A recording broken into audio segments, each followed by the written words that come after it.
Hello, my name is swissbianco. In this video I will talk about the rtak2 knife from Ontario Knife Company. This is made in USA, great quality for the price. Many years ago I got the first of those knives at the Blade Show. Can't remember which year it was quite a long time ago. The rtak2 knife was brand new back then. It was in fact that new that they only had the knife and not a sheath. So I did later on make me my own Kydex sheath. That knife did work out really well. I even took it back to Switzerland and prior the immigration I did actually sell it there because it was too much stuff, and I got the money out there better that way, and then sooner or later I did plan out to buy me a new one in USA, which I now finally did. If you look online you find this knife for about $80 to $90. The suggested retail is way higher than that. The blade steel is 5160 carbon steel, really good heat treating. The scales are micarta, and that color of the micarta can vary. They made different variation. This one has more of a tan color looking micarta. I saw online that some people had the idea to dye the micarta with right dye, pretty common dye product in USA, and I'm gonna try that too with this one and some other Ontario knife micarta. Some items are a bit cheaper on certain sources because of the tan micarta that is less in demand than black one. Also we see this one has a bit scratches on it. That is actually not a factory second, that just came like it. As with all the other Ontario knives that I have, it needs to be taken the scales off and rework a bit with sandpaper. Some corners are relatively hard. Also we have some little fraying things that you can easily sand off and then put them back together. Another problem with the original rtak was also that the screws are plain simple carbon screws. They are not much coated with a part like they put on the blade to protect it. There we have only the cutting edge and the laser engraved part that would start rusting. The screws will rust pretty easy, so they need to get coated as well. I need to look if now in USA if we get the same screws, the style and the size in stainless steel. Then I'm gonna get me those and will bead blast them, and then I coat them. Then that matter is fixed forever. But the quality and all is pretty nice on that item. The blade length is 10¼ inch, so it's a pretty big blade. Many people in Europe don't understand why we would like to have a bit bigger blade in USA. Here in North Georgia we have a lot of forest, and the bigger blade comes in handy. It's not as long as a machete usually, but still has a longer blade than a regular fixed blade with this 10¼ inches compared to like a K-bar with 6 inches.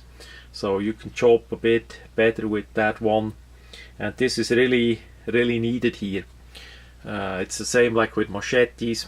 In Europe the people don't use that too much. Here in North Georgia and other places in USA, that's simply a tool that comes in handy so many times.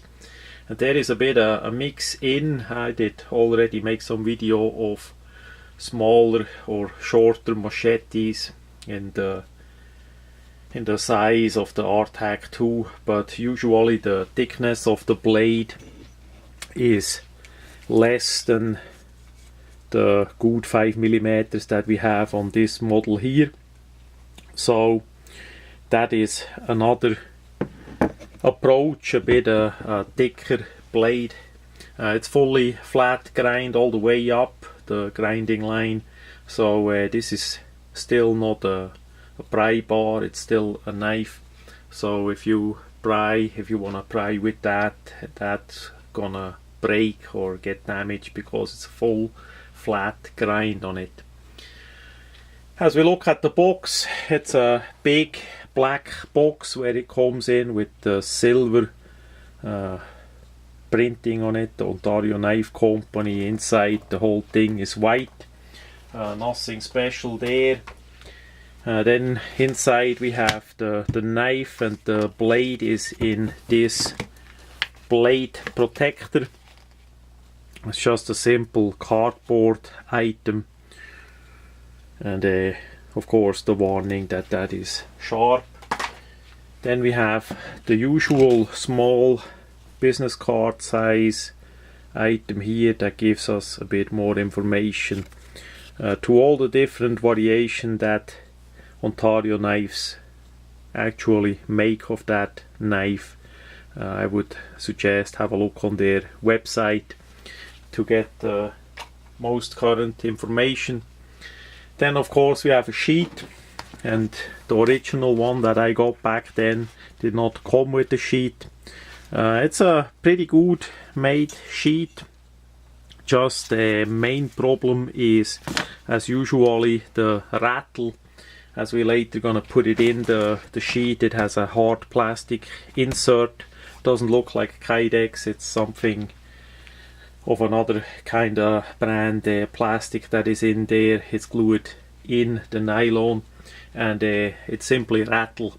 They did not take the time to actually mold it a little bit that it would not rattle.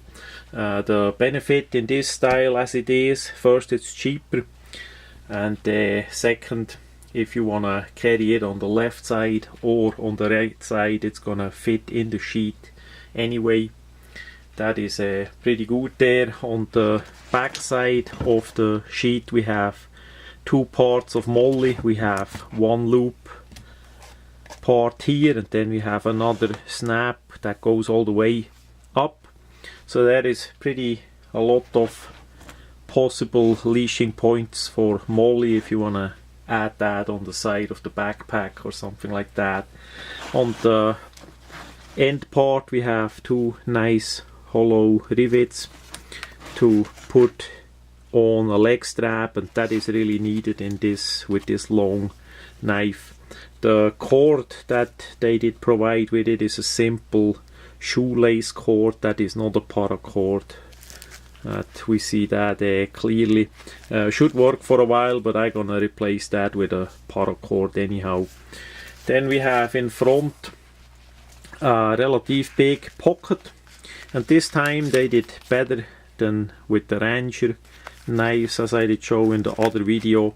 The part here, the snap, is adjustable with the Velcro, so as we put it all the way down and close it, the lid part is relative compact here, so the item is not gonna fall out.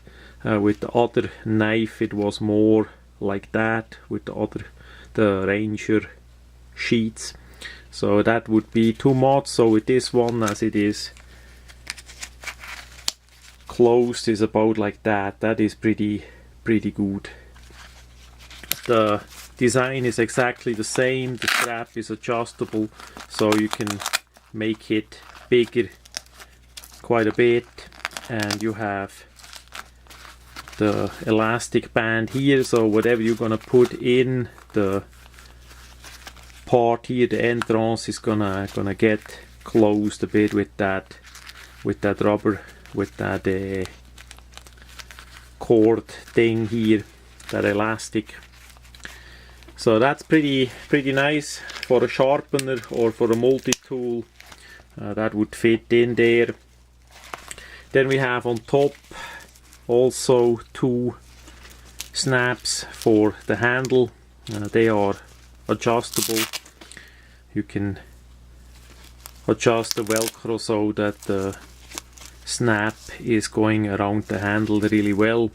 I did not yet take all the fraying parts off here. Usually that I do with a big lighter. Takes about 5 minutes to fray, to burn off all the fraying parts, just to melt it shut, that it won't get more fraying. Then we have a big belt loop, good 100 millimeters, really big. The part here where the belt loop is sewed together is also on the flimsy side, as with the other sheets. I would rather, and that I'm gonna stitch it a bit shorter, about 10-15 millimeters. I'm gonna stitch it together here and here, so that the whole thing gonna be more durable. Sooner or later I'm gonna replace it with a Kydex sheet anyhow. Can't just do everything at once, so I do my stuff in batches. So next time as I do a couple Kydex sheets, I'm gonna make me one for that knife as well. The knife for sure is worth it. If we see the price of that item as it is right now, for about $85, that's a great deal. Again, it's made in USA, quality build. If you fit a bit the handle, use a bit sandpaper. If you gonna at least paint the screws and put a bit Loctite on it, if you get a lighter and burn down and melt down all the parts of the fraying of the sheet, and quite likely replace a bit the shoelace with a real paracord, and fix a bit the part here so it's more durable, then you have already quite a good system. Nice knife that should last you a long time in that big size. Bit about the history about the rtak. The first prototypes were apparently built by Newt Livesey, US knife maker, quite likely by now retired. I did not see much from Newt Livesey anymore. There is a video on my swissbianco YouTube channel about Newt Livesey and his mainly neck knives that I did collect and use for quite a while. And apparently he made the first prototypes of the rtak as well, and then Ontario Knives did take over the design, and then it was serial made in I think they are in the New York State area by the Ontario factory. So that's a bit about the history of that knife. It's quite some years on the market, but it still goes strong. Quality build, nice knife, especially for that price. You cannot say much anything, even with the little details that needs to be fixed. Oh, prior we stopped the rattling, just as expected. That is how that is. What I gonna do is I take out the plastic liner.